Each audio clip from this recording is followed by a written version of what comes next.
How's it going, everyone? In today's video, I'm going to show you on how you can display filled images in Lightburn. Now, basically, in order to do this, I'm going to put a something like circle, and then let's change this from line to something like fill.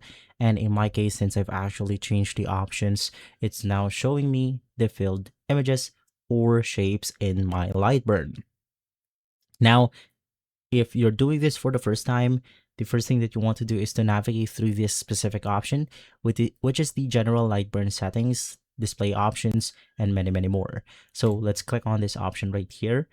And then you want to click on the display category. And then it's necessary to enable the filled rendering slower.